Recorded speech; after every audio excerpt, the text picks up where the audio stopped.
You're putting yourself in the love of God. This is something we ought to like. Amen? So God gave us His language so we can speak to Him, and it produces love and mercy in us.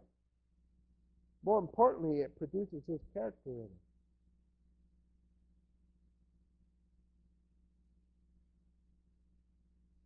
What do you mean it produces His character in us? Well, when you're yielding to the Spirit of God and He begins, have you ever prayed long enough where it just kind of consumes you? Now, some of you don't know what I'm talking about, I know, but you pray in the Spirit so long and everything just kind of disappears around you. You're almost not even aware of where you're at. And all you can sense, feel, taste, whatever, it's just God around you, right?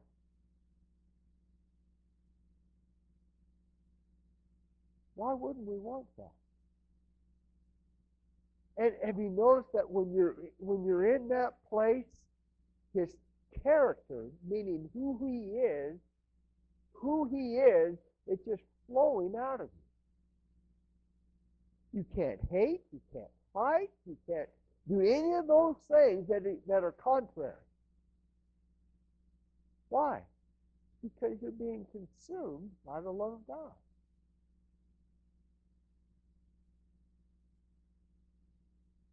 So,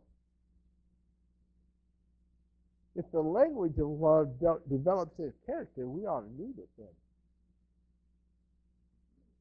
Because it gives us the supernatural ability to reveal Him. See, love, see. Okay? So let's finish with this one verse. 1 Corinthians 14.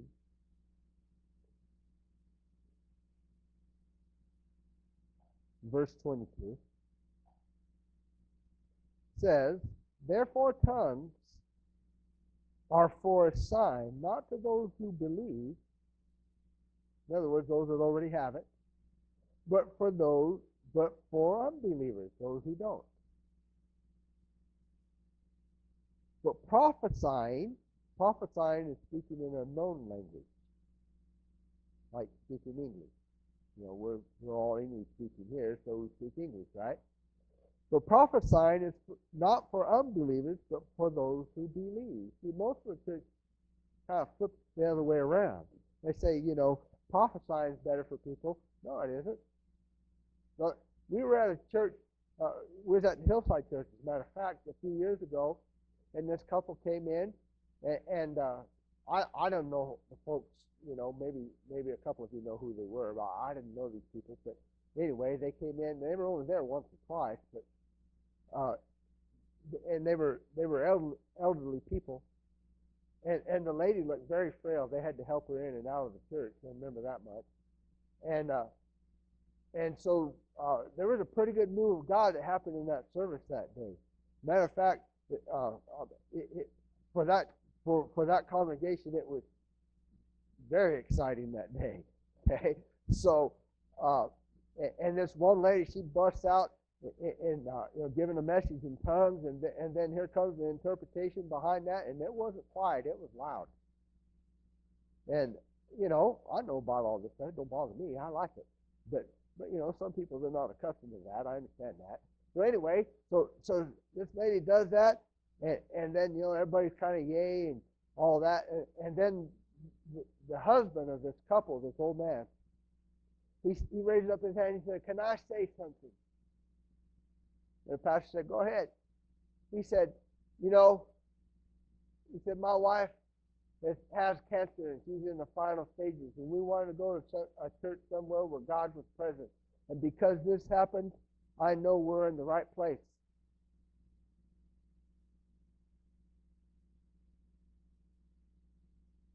So what happened to her? Well, she went on to be with the Lord.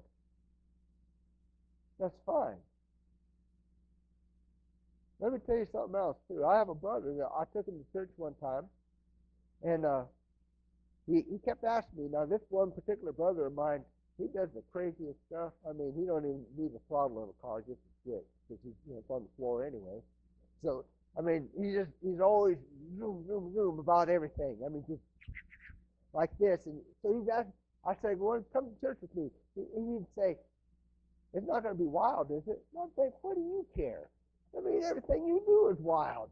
Well, so finally I got him to go, and so I got him to go on a Sunday evening, and it was the wildest service we ever had in that church. I mean, man, it was woo, and his eyeballs looked like saucers, man. It was like this. And so, we go through the service. I take him home, and he didn't ever come with me again. so, so people see, that's why you shouldn't do that kind of stuff. Contrary. That's being contrary. See, you shouldn't do that kind of stuff. No, if Jesus said you go wait in Jerusalem until God shows up in a big way, then it must be okay. Amen? Because that's what he said. So years later, I'm asking my brother about that. You remember going to church? Oh, yeah, I remember that. He goes, I think about it every day. I said, really? I said, oh, come on, every day? He goes, no. He goes, Greg, I'm not kidding. I think about it every day. I said, really? Absolutely, every day. I said, well, what do you think about it? He goes, I don't really know what to think about it, but I'll tell you this, God's real. He said, I've never seen anything. I don't know if I want to see something like that again. But he did come to my services later. So, see love speak. So I want to end this way, and then we're going to have communion. That man testified he was in the right place because he heard the language of love.